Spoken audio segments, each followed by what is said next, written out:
Buenos días, nosotros somos los residentes de segundo año de la Residencia de Bioquímica Clínica del Hospital de Niños Ricardo Gutiérrez. Yo soy Rodrigo Arrieta y junto a mi compañera Nadia Hamasaki vamos a presentar nuestro Ateneo titulado Amonio, una muestra urgente. Elegimos este tema porque en nuestro hospital es una determinación habitual, la cual se realiza tanto por el laboratorio de planta como de guardia. Sin embargo, sabemos que en otros hospitales no es tan frecuente y puede representar un desafío de no conocer sus características particulares. Vamos a dividir nuestro Ateneo en una breve introducción donde explicaremos cómo se lleva a cabo el metabolismo del amonio, luego vamos a hablar sobre el rol del laboratorio, seguido de cómo se lleva a cabo el tratamiento y manejo de los pacientes con hiperamonemia. Por último, mencionaremos dos casos clínicos de interés y una conclusión con los puntos más importantes del Ateneo. Para comenzar, vamos a hablar de cuáles son los órganos involucrados en la generación del amonio y cómo se lleva a cabo su metabolización y posterior eliminación. En primer lugar, debemos comprender cuáles son los principales órganos involucrados en la generación de amonio y a través de qué mecanismos estos regulan su producción. Si bien la producción de amonio se da en todos los órganos, se va a llevar a cabo principalmente en el intestino como consecuencia de la degradación de los aminoácidos que son incorporados con la dieta. Y por acción de los microorganismos productores de ureasa presentes en la microbiota intestinal. Estos son capaces de transformar la urea en amonio y dióxido de carbono. Este amonio generado en el intestino se encuentra en equilibrio con el amoníaco, siendo este último capaz de difundir a través de las membranas por tratarse de un gas. Por otro lado, vamos a tener producción de amonio en el músculo esquelético a partir de la disaminación del AMP durante situaciones de estrés catabólico como el ejercicio intenso y las convulsiones. Además, el amonio puede ser producido a partir de la degradación de proteínas. El amonio generado en el músculo esquelético es metabolizado a glutamina, la cual cumple la función de almacenamiento temporal de nitrógeno para su transporte y posterior metabolismo. Para entender en qué órganos va a existir una producción neta de amonio, debemos tener en cuenta qué enzimas se encuentran en el tejido, siendo las enzimas pertenecientes al ciclo de la glutamina algunas de las más importantes. La glutamina sintasa funciona como un punto de control central en el metabolismo del nitrógeno. Si bien la mayor parte del amonio generado en el organismo va a ser depurado a través del ciclo de la urea en el hígado, la glutamina sintasa va a tener un rol fundamental en algunos órganos como el músculo esquelético y en condiciones en las cuales la depuración de amonio en el hígado está impedida. Por otro lado, la glutaminasa permite la generación de sustratos para la gluconeogénesis, provocando la liberación de amonio al medio. Es por ello que situaciones de estrés catabólico, como puede ser el ayuno prolongado, se asocian a una mayor actividad de glutaminasa y por lo tanto un aumento de la concentración de amonio en circulación. A modo de resumen, podemos decir que aquellos órganos que expresan en mayor proporción glutamina sintasa por sobre glutaminasa generan un balance negativo de amonio. En el caso particular del hígado, si bien presenta una mayor expresión de esta enzima, el principal mecanismo de metabolización se da a través del ciclo de la urea. Cabe resaltar la particularidad del cerebro, donde la glutamina sintasa va a tener una actividad protectora en los astrocitos frente al aumento de amonio capaz de atravesar la barrera hematoencefálica.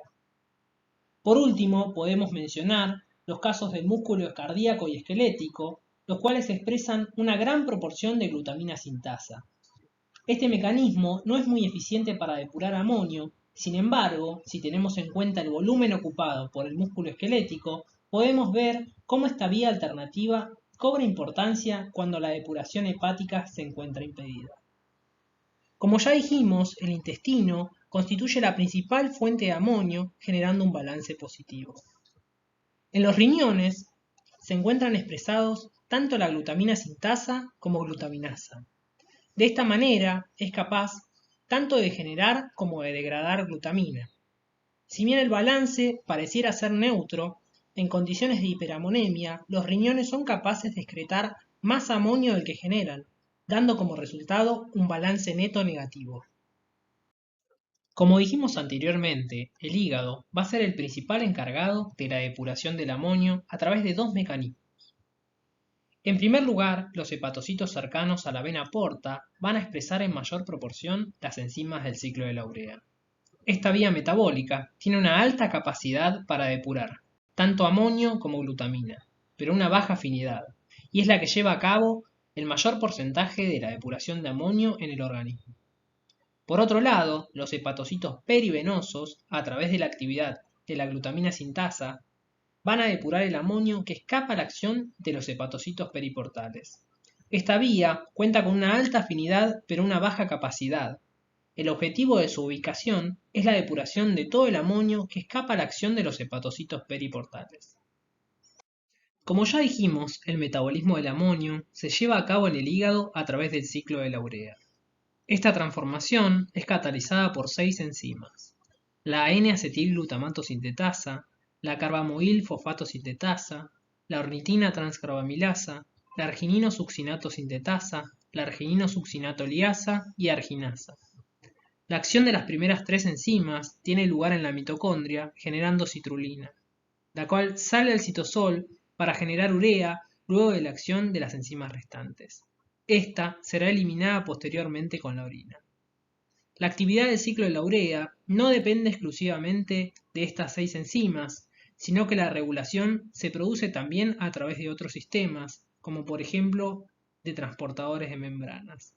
Con lo cual, cualquier alteración, ya sea cuantitativa o cualitativa, de estos transportadores o enzimas, van a producir un defecto en el ciclo de la urea, con el consecuente aumento de amonio a nivel plasmático. Sabiendo cómo se genera y metaboliza el amonio, podemos preguntarnos ahora, ¿cómo vamos a clasificar las hiperamonemias? En cuanto a las causas de hiperamonemia, podemos dividirlas en aquellas que son secundarias a un aumento en la producción de amonio o una disminución en la eliminación.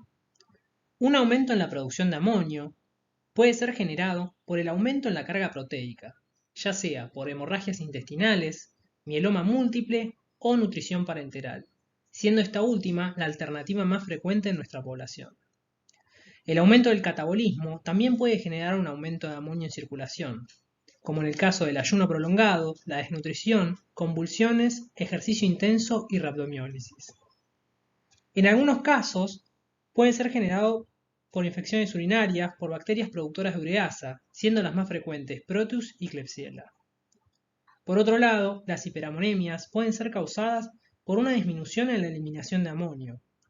Esto puede darse en la falla hepática, en la cual el hígado no tiene la capacidad de metabolizar y eliminar el amonio generado por el organismo. Puede ser producida por drogas, ya sea por sus efectos hepatotóxicos o su interferencia directa sobre las enzimas que intervienen en el metabolismo del amonio. Y por último, por errores innatos del metabolismo que producen defectos en las enzimas involucradas en el ciclo de la urea, en las acidemias orgánicas y los defectos en la betaoxidación. De todas las causas mencionadas anteriormente, haremos énfasis en las siguientes debido a su mayor frecuencia en nuestro entorno: la insuficiencia hepática y la cirrosis, la hiperamonemia inducida por ácido valproico, los errores innatos del metabolismo, particularmente los defectos del ciclo de la urea, y la hiperamonemia debido al tratamiento con L-asparaginasa. En cuanto a la insuficiencia hepática o cirrosis, vamos a tener 2 vías que contribuyen a la hiperamonemia. Habíamos dicho, por un lado, que el hígado cumplía un rol importante en el metabolismo del amonio, por lo que en la falla hepática, al no poder llevarse a cabo el ciclo de la urea, se producirá un aumento del mismo. A esto se le suma que debido a la hipertensión portal causada por la falla hepática, se genera una circulación colateral portosistémica, en donde la sangre va de la vena porta a la circulación sanguínea sin pasar por el hígado. Es decir, el amonio generado a nivel intestinal va directamente a la circulación sanguínea. El amonio llega al cerebro, atraviesa la barrera hematoencefálica y en los astrocitos va a reaccionar con el glutamato para generar glutamina a través de la acción de la glutamina sintetasa. Este aumento de glutamina produce un aumento de la osmolaridad dentro de los astrocitos, causando el edema de los mismos y un aumento de la presión intracraneal, que sumado al aumento de la formación de radicales libres y una alteración en los niveles de neurotransmisores, genera las alteraciones neurológicas características de una encefalopatía hepática, como las alteraciones de la personalidad, conciencia y función motora. En algunos estudios se ha observado que las hiperammonemias severas solo se alcanzan en presencia de insuficiencia hepática, pudiendo éstas ser de diferentes etiologías. En realidad, todas estas alteraciones a nivel neurológico son comunes a una hiperammonemia, pero en caso de que las mismas se deban a una falla hepática, es que se la denomina encefalopatía hepática. Es por eso que frente a cualquier cuadro neurológico de etiología desconocida, hay que sospechar de una hiperammonemia y es de suma importancia llevar a cabo un tratamiento de forma inmediata para evitar consecuencias graves e irreversibles. Otra de las causas que generan hiperammonemia son las alteraciones del ciclo de la urea. Estas son patologías que pertenecen a un grupo de enfermedades conocidas como errores innatos del metabolismo. Como vimos previamente, a través del ciclo de la urea es que se metaboliza el amonio, por lo que cualquier alteración en alguna de las enzimas o en los transportadores mitocondriales van a generar un aumento del amonio plasmático. En conjunto, todas estas patologías tienen una frecuencia global de 1 en 35.000 recién nacidos vivos. Sin embargo, la incidencia global podría ser mayor debido al subdiagnóstico de estas. Las manifestaciones clínicas pueden presentarse de manera temprana o tardía. Una forma neonatal generalmente corresponde a un déficit enzimático total, es decir, una actividad residual nula, la cual cursa con una elevada morbimortalidad. Cuando la alteración se da a nivel de las enzimas mitocondriales, las consecuencias suelen ser mortales, a diferencia del déficit de las enzimas citosólicas, que poseen un pronóstico más favorable, ya que el amonio generado es depurado por las enzimas mitocondriales a través de la formación de citrulina. La otra forma de presentación clínica es la tardía, donde las manifestaciones pueden aparecer en cualquier momento de la vida, con distintos grados de severidad. Ya sea una hiperammonemia episódica, donde los episodios son desencadenados por estrés catabólico durante infecciones o cirugía.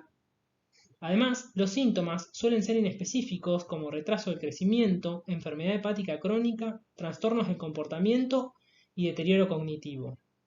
Es decir, está asociada a complicaciones a largo plazo.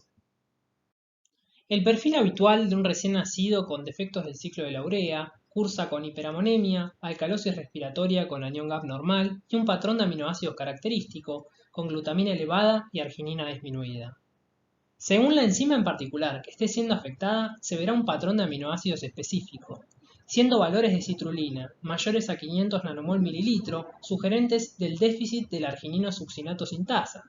Si se encuentra entre 100 y 200 nanomol mililitro, sugiere el déficit de arginino succinato liasa, y si es menor a 20 nanomol mililitro, según los valores de ácido orótico en orina, podemos diferenciar entre déficit de las distintas enzimas mitocondriales.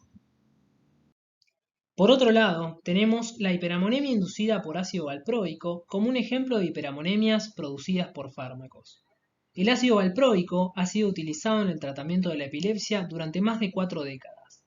Debido a su estrecho rango terapéutico, algunos pacientes pueden presentar concentraciones altas de ácido valproico en circulación, las cuales se han asociado a efectos adversos como el aumento de peso, alteraciones gastrointestinales, tremor, sedación y pérdida de cabello.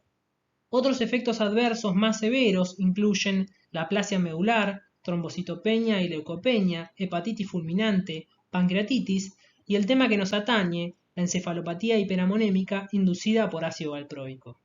Esta es una entidad poco frecuente, pero de gravedad que usualmente ocurre en ausencia de alteraciones hepáticas. El ácido valproico es un ácido graso de cadena corta metabolizado en el hígado a través de 3 mecanismos: la glucuronización, beta-oxidación en la mitocondria y omega-oxidación en el citoplasma.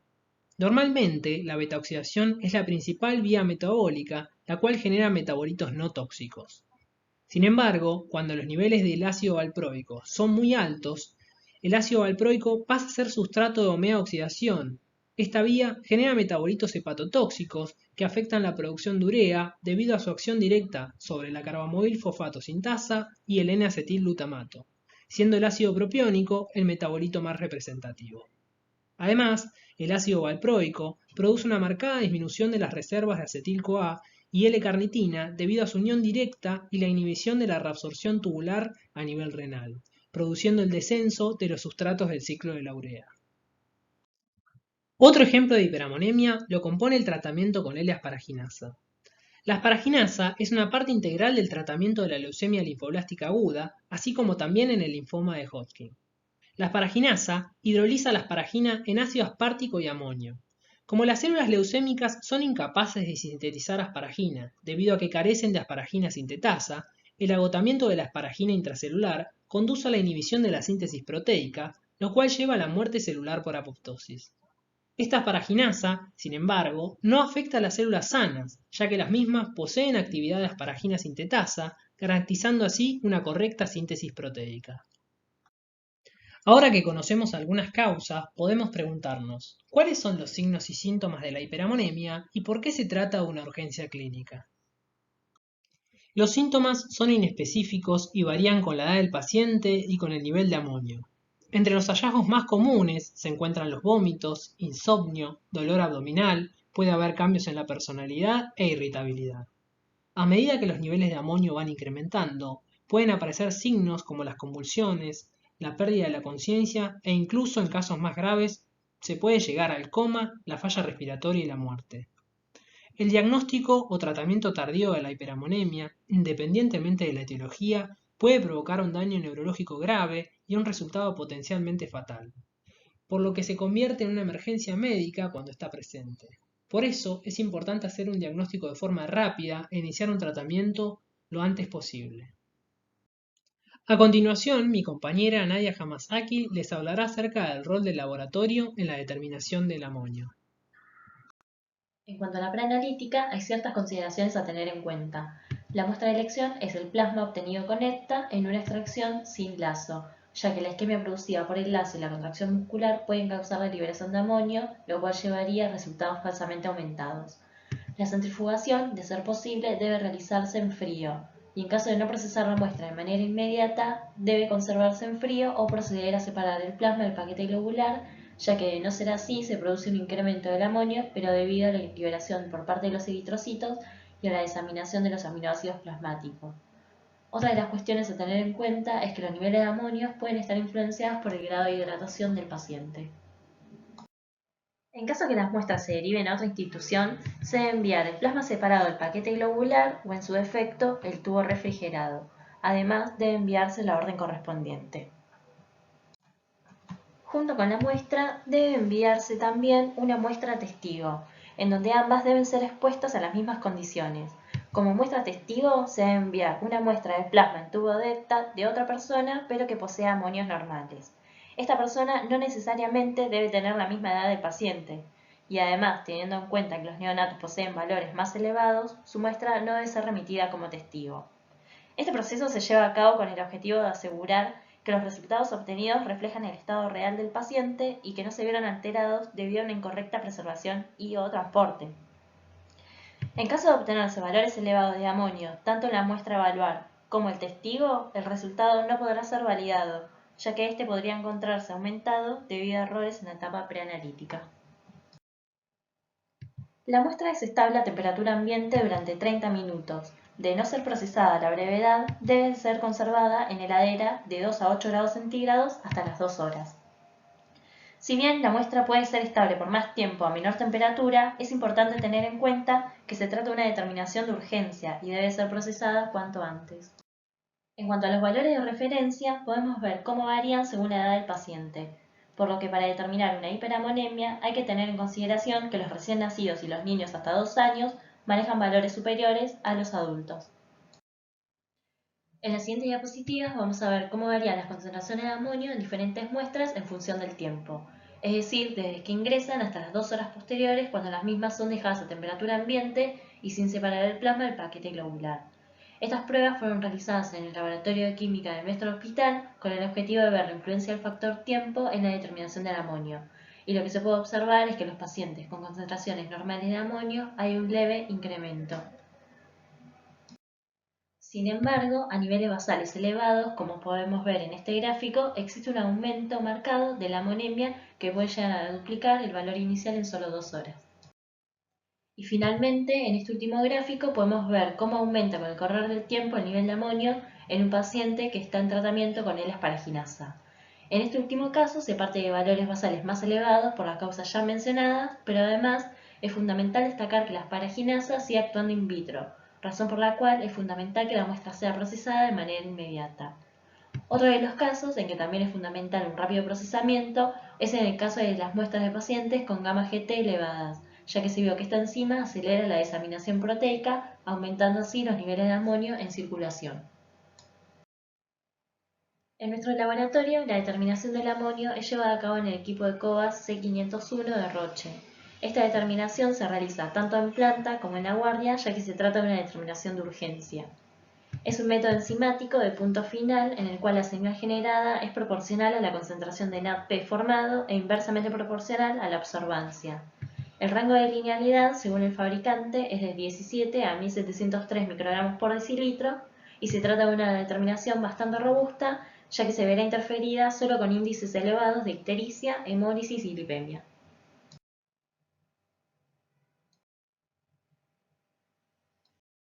En cuanto al tratamiento, en todos los pacientes se debe instaurar la restricción de ingesta proteica y una vitaminoterapia junto con una dieta hipercalórica para evitar el catabolismo endógeno y por ende la síntesis adicional de amonio.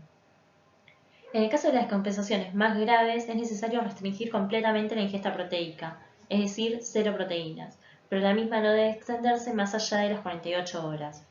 En cambio, en las descompensaciones leves o moderadas se instaura una dieta hipoproteica en la que se aseguren los aminoácidos suficientes para el crecimiento, el desarrollo y el recambio normal de las proteínas. La lactulosa es un disacárido no absorbible, el cual es metabolizado por la bacteria de la flora intestinal en ácido láctico y acetona, aumentando así la acidez del medio, generando un ambiente menos propicio para el desarrollo bacteriano y disminuyendo la concentración de amoníaco, ya que se produce un desplazamiento del equilibrio hacia la formación de amonio, el cual no va a atravesar la barrera intestinal. A su vez, la lactulosa tiene un efecto laxante, por lo que promueve también la eliminación del amonio. Entonces, la lactulosa va a tener distintos efectos para el tratamiento de la hiperamonemia. Por un lado va a disminuir la síntesis, por otro lado va a disminuir la absorción y además va a aumentar la eliminación del mismo. Otro de los tratamientos posibles es utilizar neomicina, que es un aminoglucósido con una pobre absorción oral que actúa en la luz intestinal removiendo de forma inespecífica la flora bacteriana. Si bien tiene poca absorción, no se recomienda el uso por más de 6 meses por temor a los efectos adversos renales y auditivos que puedan llegar a ocasionar. La rifaximina, que es la forma no absorbible de la rifamicina, tiene igual fundamento que la neomicina. Con la utilización de los eliminadores de amonio, el benzoato de sodio y el fenilacetato de sodio, se genera un producto que será eliminado por vía renal, por lo que previo al tratamiento con ellos es necesario corroborar la buena función renal. Por lo general, se reservan para el tratamiento de pacientes con hiperamonemias severas en combinación con la restricción de la ingesta proteica, el uso de lactulosa y el uso de antibióticos. La suplementación con L-carnitina permite corregir los déficits como pueden darse en el caso de la hiperamonemia inducida por ácido valproico. La suplementación con arginina se da para corregir justamente el déficit de arginina, el cual es característico en todos los defectos del ciclo de la urea. Es decir, lo que se da es un intermediario del ciclo de la urea. En pacientes con hiperamoniemias severas, es decir, superiores a 850 microgramos por decilitro, se utiliza la diálisis, ya sea hemodiálisis o diálisis peritoneal, como tratamiento para lograr una disminución mucho más rápida del amonio. Finalmente, como tratamiento, se puede llegar a sugerir el trasplante hepático, pero solamente en aquellos casos en que la hiperamonemia se debe a errores innatos de metabolismo. Ahora vamos a comentar unos casos clínicos interesantes, los cuales cursaron con niveles notablemente aumentados de amonio. En el primer caso, una paciente de 10 años de edad consulta en la guardia el día 8 de enero del 2021 por fiebre, con una infección de piel y partes blandas y una distensión abdominal de 5 días de evolución. Al examen físico presenta ictericia, telangiectasias, asitis marcada y edema de miembros inferiores. Y a su vez también presenta como antecedentes familiares una madre hipotiroidea y una tía con hepatitis autoinmune. Del laboratorio al ingreso podemos ver que la paciente presenta una función renal conservada, pero con notable alteración de todo el hepatograma, con una H baja y una PCR aumentada. Algo llamativo en este laboratorio que nos puede orientar hacia el diagnóstico es que la paciente presenta un valor de proteínas totales ligeramente por encima de los valores de referencia, pero con una albúmina disminuida, lo cual nos llevaría a pensar que ese aumento es debido a un aumento en las inmunoglobulinas. Frente al cuadro con el que se presenta la paciente, sumado a los resultados del laboratorio obtenidos, se hace el diagnóstico diferencial entre una hepatitis viral, el déficit de alfa-1 la hepatitis tóxica y la hepatitis autoinmune. Se realizaron estudios complementarios para llegar al diagnóstico, en los cuales se vieron niveles elevados de IgG, IgA e IgM, junto con niveles disminuidos de C3 y C4. Además, también se observaron un resultado positivo frente a los anticuerpos antinucleares ALA y antimusculo liso. Todo esto, junto con las serologías virales negativas y los antecedentes familiares de la paciente, se llevó al diagnóstico de la hepatitis autoinmune. En seguimiento de la paciente, hacia el día 14 de enero, la misma presenta signos tales como confusión, relato incoherente, somnolencia, humor alternante, desorientación en tiempo y espacio y flapping tremor o asterixis, el cual se caracteriza por ser interrupciones a la contracción cuando se realiza una contracción voluntaria de los músculos. Esto hace que se vea como un temblor y por eso son conocidas también como temblor o aleteo hepático, ya que está muy asociado a la encefalopatía hepática o a la insuficiencia hepática. Entonces, frente a este cuadro, lo que se hace es dosar el amonio, obteniéndose un valor elevado de 138 microgramos por decilitro. Por eso, la paciente empieza con tratamiento con lactulosa, rifaximina y benzoato de sodio, pero al no responder al tratamiento y por el mal estado general de la paciente, la misma es trasladada a UTIM. Al evolucionar de manera desfavorable, la misma recibe un trasplante hepático, pero le es incapaz de revertir el cuadro y fallece a las pocas semanas. En el gráfico lo que se puede observar es la variación de los valores de amonio durante toda la internación de la paciente y su rápido deterioro. En el caso clínico 2, llega al hospital un paciente de 2 meses de vida derivado de otra institución. La madre refiere 5 gestas, 4 por parto vaginal y un aborto. El paciente es un recién nacido pretérmino con un peso adecuado para la edad gestacional, nacido en la semana 32 con un peso de 1830 gramos. A su vez, el mismo se presenta con secuelas neurológicas, síndrome convulsivo con encefalopatía e hiponatremia. En una primera instancia, el paciente consulta por palidez, hipotonía global a predominio axial, falta de succión y movimientos focalizados en miembros superiores. Se encuentra hiporreactivo, con clonus en miembros inferiores y además como tratamiento para controlar las crisis convulsivas se encuentra medicado con fenobarbital. En el laboratorio del ingreso se observa una función renal conservada y un hepatograma ligeramente alterado con un aumento de las transaminasas a expensa de la GPT y una disminución de las proteínas y albúmina. El paciente presenta un valor de amonio altísimo de 1956 microgramos por decilitro. Es por esto que se decide iniciar el tratamiento para disminuir los niveles de amonio, el cual consiste en una dieta hipoproteica e hipercalórica con la suplementación de arginina, L-carnitina y además también el uso de benzoato de sodio. En el siguiente gráfico se puede observar cómo descienden los niveles de amonio una vez instaurado dicho tratamiento, logrando alcanzar valores normales en 2 días.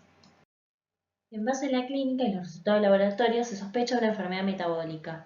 Es por ello que se realiza una interconsulta con el Servicio de Errores Congénitos del Metabolismo del Hospital Garrahan, en donde se realiza la determinación de aminoácidos plasmáticos por HPLC. En los resultados obtenidos se puede observar que si bien el paciente presenta valores normales de arginina, es necesario resaltar que el mismo se encontraba suplementado y que los valores obtenidos no reflejan el verdadero estado del paciente. A su vez, se observan valores aumentados de citrulina, arginina succínico, glutamina y glutámico. En base a los resultados obtenidos, podemos concluir que el paciente presenta una aciduria arginino-succínica, es decir, un defecto del ciclo de la urea, la cual se caracteriza por una deficiencia en arginino-succinato liasa. Se trata de una enfermedad autosómica recesiva que afecta a 1 de cada 70.000 recién nacidos vivos y corresponde al tercer déficit más común de los defectos del ciclo de la urea, seguidos del déficit de ornitina transcarbamilasa y del arginino-succinato sintetasa. El cuadro de estos pacientes se caracteriza por una marcada caída de la arginina, es por ello que este aminoácido debe ser suplementado, y un aumento de los sustratos de la enzima mencionada, tales como la arginina succinato, la citrulina y el glutamato. Por otro lado, el aumento de glutamina se debe al marcado aumento del amonio. A la fecha, el paciente se encuentra estable y recibe como tratamiento benzoato de sodio para controlar su amonemia, a su vez es suplementado con arginina, L-carnitina y vitaminas, y recibe levetiracetam de manera profiláctica para evitar las crisis convulsivas. El paciente recibe además una dieta hipoproteica e hipercalórica con una concentración fija de proteínas para evitar la descompensación. Por último, a modo de conclusión, queremos resaltar que debido a la heterogeneidad del cuadro clínico, es importante la sospecha de una hiperamonemia en pacientes con cuadros neurológicos de etiología desconocida. A su vez, es de suma importancia una correcta etapa preanalítica para lograr resultados que reflejen el estado del paciente y evitar así resultados falsamente elevados. También hay que destacar que el rápido procesamiento de la muestra permitirá detectar niveles elevados de amonio que, de no ser tratados de manera inmediata, pueden llegar a generar graves secuelas neurológicas. Muchas gracias a todos por su atención. Por último, queremos agradecer a nuestros compañeros de residencia y al personal del Laboratorio Central por su ayuda y buena predisposición. A continuación, les dejamos la bibliografía consultada.